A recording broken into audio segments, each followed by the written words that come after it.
복되고 거룩한 주님의 날 우리에게 허락하시는 하나님의 말씀은 출애굽기 15장 27절 말씀입니다. 그들이 엘림에 이르니 거기 물샘 12가 종려 70주가 있는지라. 거기서 그들이 그 물 곁에 장막을 치니라. 오늘 우리 하나님께서 우리에게 허락하시는 말씀의 제목은 나를 지으신 하나님은 어떤 분인가 13번째 시간이 되겠습니다. 나를 지으신 하나님은 어떤 하나님이신가? 오늘은 부요하게 하시는 하나님이다. 나를 지으신 하나님은 나를 부요하게 하시는 하나님이다. 저도 내 자녀들이 잘 되기를 원합니다. 우리 자녀들 뿐입니까? 여러분이 정말 잘 되기를 원합니다. 그런데 저보다 더 여러분이 잘 되기를 원하는 분이 하나님이시다 이 말입니다. 그래서 오늘은 나를 지으신 하나님이 어떤 하나님이신가? 나를 부요하게 하시는 하나님이시다. 오늘 본문에 보니까 어떻습니까? 우리 하나님께서는 이스라엘 백성들을 마라로 인도하셨죠. 그 마라에 이어서 우리 하나님께서 당도하게 하신 곳이 엘림입니다. 자, 이 엘림은 어떤 곳입니까? 물샘이 12이 있습니다. 종려 70주가 있었습니다. 당시 이스라엘 백성들은 홍해 강야기를 횡단하던 중이었습니다. 그들의 생업이 무엇이었습니까? 목축입니다. 목축. 이런 그들에게 목축에는 그 짐승들이 마신 물이 꼭 필요하죠. 그건 필수입니다. 이 물샘 12이 있다는 것은 이 목축을 하는 이스라엘 이 백성들에게 엄청난 축복이죠. 그리고 종려 70주가 의미하는 바는 무엇이겠습니까? 그래서 우리 하나님께서는 엘림으로 그들을 인도하셨는데 그 이유가 무엇인가? 왜 하나님께서는 엘림으로 인도하셨는가? 우리 하나님께서는 유목생활하는 이스라엘 백성들, 이 물은 그들에게 생명과도 같습니다. 그런데 이 물샘 12는 많은 생축을 먹일 수 있는 정말 굉장한 풍요로움을 의미하고 있다 이 말입니다. 자, 이런 상황을 볼 때 이스라엘 자손을 물이 없는 간조한 강야의 길로 인도하시다가 이 물샘 12이 있는 엘림의 장막을 치게 하신 이유가 무엇인가 이 말입니다. 우리 하나님은 우리가 강야 생활하면서 어떤 메마른 일에 있어서도 우리 하나님은 우리에게 풍요로움을 주실 수 있는, 참으로 하나님은 어떤 일 우리에게 꼭 필요한 것을 허락해 주시는, 풍요로움을 허락해 주시는 분이다. 이 생축은 그들에게 재산들이었습니다. 그래서 그들에게 풍요한 재산을 가질 수 있는, 그렇게 우리를 부요하게 하시는 하나님임을 나타내시기 위해서 우리를 엘림으로 인도하셨더라 이 말입니다. 자, 우리는 교회 다니면 무조건 다 부자가 되어야 합니다. 예수 믿는 사람은 무조건 다 부자가 되게 되어 있습니다. 우리 하나님이 그렇게 말씀으로 약속을 하셨습니다. 교회 다니는 사람 다 부자가 돼요. 그런데 왜 교회를 다니는 사람이 교회 생활을 하는데 왜 가난한가? 나는 왜 가난하는가? 참 우리가 의문이 생기죠. 하나님은 분명히 우리를 다 가난을 짊어지셔서 우리를, 하나님께서 우리를 부자로 살게 해서 부욕해 하기 위하여 가난을 짊어지셨다고 하는데 왜 우리는 가난하게 되는가? 왜 저는 교회 갔을 때 많은 사람들이 가난하게 사는 그것이 보기 싫어서 교회를 가기 싫었는가 이 말입니다. 이 성경에서 우리 하나님께서 이렇게 가난을 짊어지시면 우리를 부요하게 하기 위함이라고 계속해서 말씀하고 있습니다. 자, 한번 말씀을 살펴보겠습니다. 우리 하나님께서는 1.1획도 천지가 없어지기 전에는 반드시 없어지지 않냐고 이루시는 영원한 하나님의 정확한 변치 않는 말씀이다 이 말입니다. 그런데 우리를 부요케 하시겠다고 약속을 하셨습니다. 그럼 우리는 다 부자가 되어야 한다 이 말입니다. 그런데 여러분은 어떻습니까? 예, 맞습니다. 돈이 많은, 금액이 많다고 부자가 아니라 내 마음에 부족함이 없이 풍족하고 쓰는데 풍족하고 또 하나님의 법대로 규례의 법을 지키고 내가 풍족하면 이거 부자 맞습니다. 고린도서 8장 9절입니다. 고린도서 8장 9절에 우리 하나님께서 참 우리를 위하여 가난하게 되시면 그 가난을 위해서 우리를 부요케 하려 하심이라. 합독합니다. 시작. 우리 주 예수 그리스도의 은혜를 너희가 알거니와 부요하신 자로서 너희를 위하여 가난하게 되시면 그의 가난함을 인하여 너희로 부요케 하려 하심이니라. 우리를 부욕해 하려고 가난하게 하셨다 이 말. 예수님이 우리를 부욕해 하려고 가난을 찝니다. 저는 이게 정말 이해가 안 되는 거예요. 예수님이 가난한 거하고 나하고 무슨 상관이냐 이 말입니다. 자, 이 부모가 가난을 짊어지셨기 때문에 우리가 부자가 되는 겁니다. 이게 깨달아지면서 우리 주님이 가난을 짊어지셨기 때문에, 우리 아버님이 가난을 짊어지셨기 때문에 우리가 부자로 살 수 있었던 거죠. 그래서 우리 주님이 그렇게나 귀하신 분이, 전능하신 분이 있을 곳 없이 오셨구나. 빌립보서 2장 6절 한번 보겠습니다. 빌립보서 2장 6절에 이렇게 말씀하고 있습니다. 빌립보서 2장 6절입니다. 그는 근본 하나님의 본체시나 하나님과 동등됨을 취할 것을 여기지 아니하시고, 근본 하나님의 본체시다 이 말이에요. 그런데 동등됨을 취할 것을 여기지 아니하시고 가난한 구유에 오셨다 이 말입니다. 요한복음 1장 2절에서 3절도 한번 보겠습니다. 우리 예수님이 어떤 분이신가. 천지 만물을 지으신 만물의 주인이시지요. 요한복음 1장 2절에서 3절 말씀입니다. 그가 태초에 하나님과 함께 계셨고 만물이 그로 말미암아 지은 바 되었으니 지은 것이 하나도 그가 없이는 된 것이 없느니라.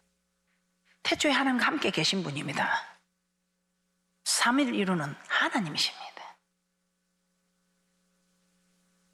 그런데 그런 하나님이 뭐라고 하십니까?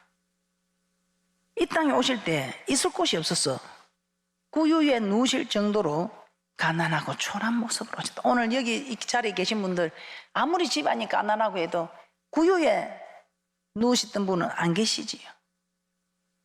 이 구유에 누울 정도로 가난한 이 사람은 오늘 여기 없을 것입니다. 누가복음 2장 7절입니다.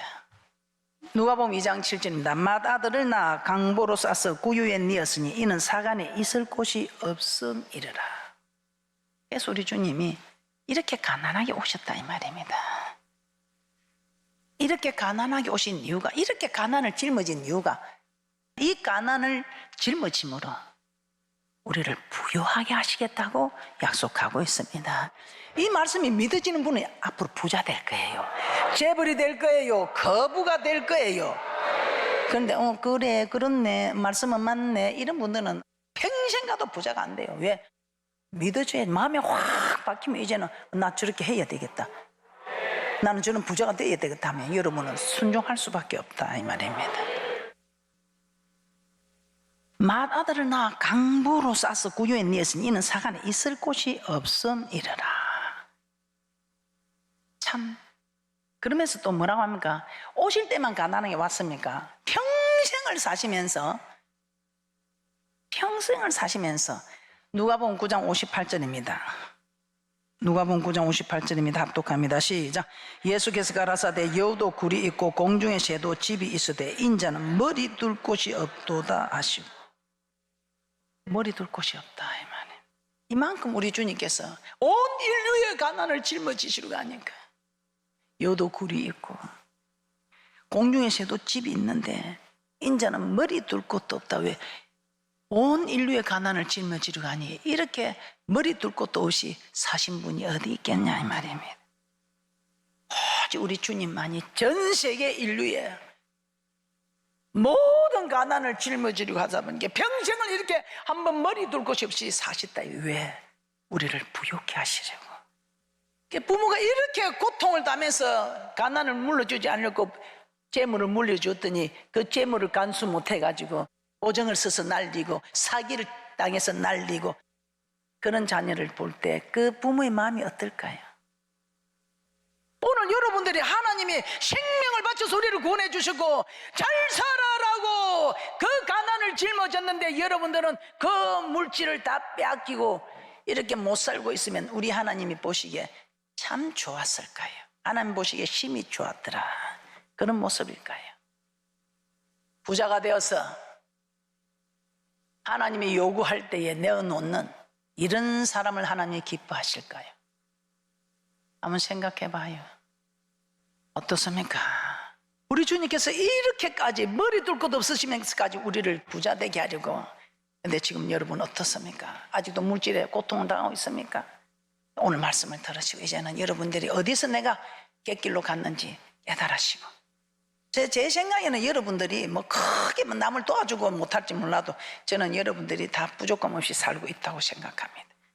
그래서 이제는 부족감 없이 사는 그것으로 만족하지 말고 이제는 큰 재물 얻는 능을 받았어.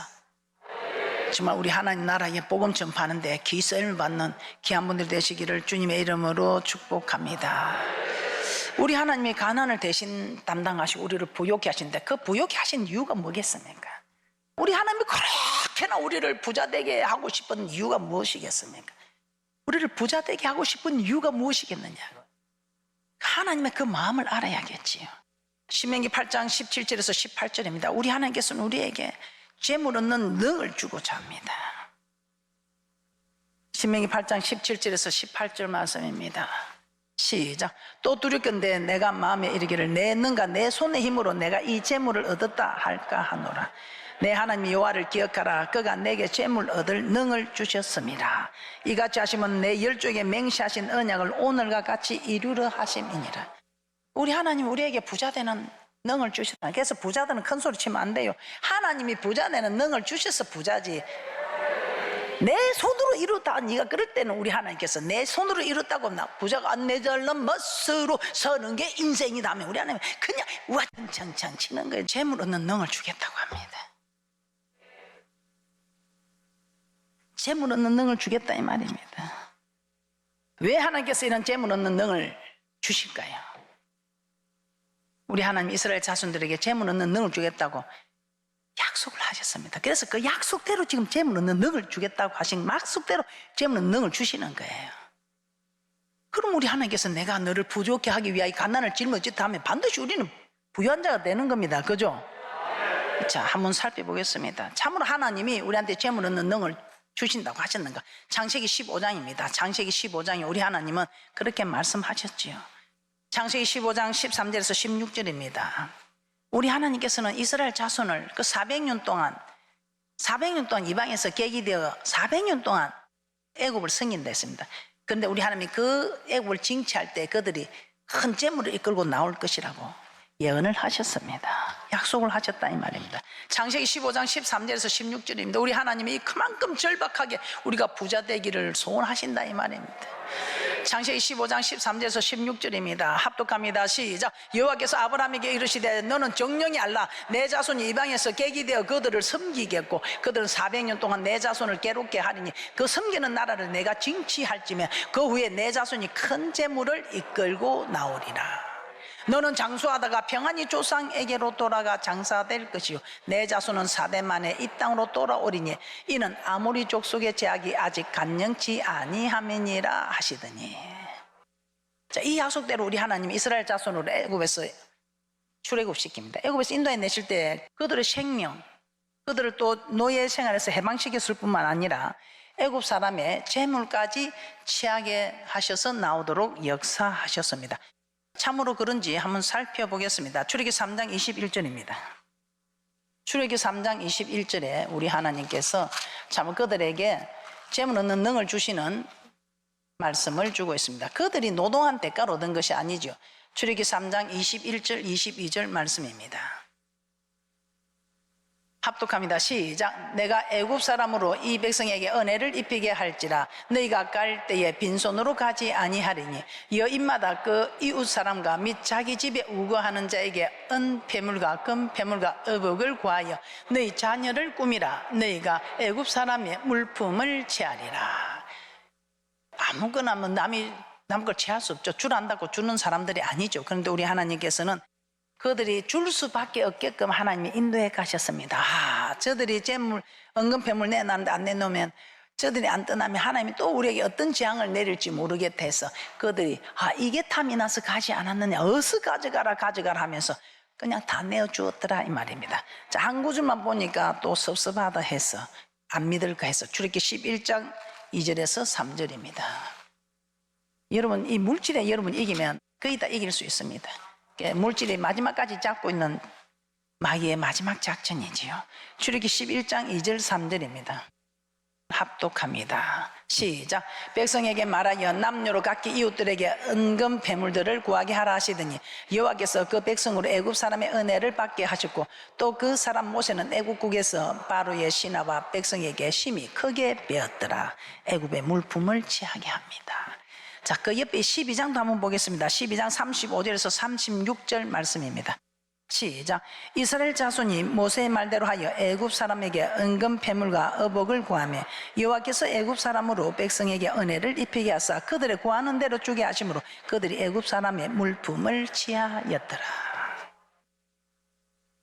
하나님의 언약 그대로 이루어진 거 맞지요? 창세기 15장 13절 이후에 말씀하신 그 큰 재물 없는 능의 축복을 하나님께서 출애굽시킬 때에 이스라엘 백성들에게 은혜를 베푸사 애굽 사람들의 물품을 취하게 하셨더라 이 말입니다. 큰 재물 없는 능의 축복을 찾았더라 이 말입니다.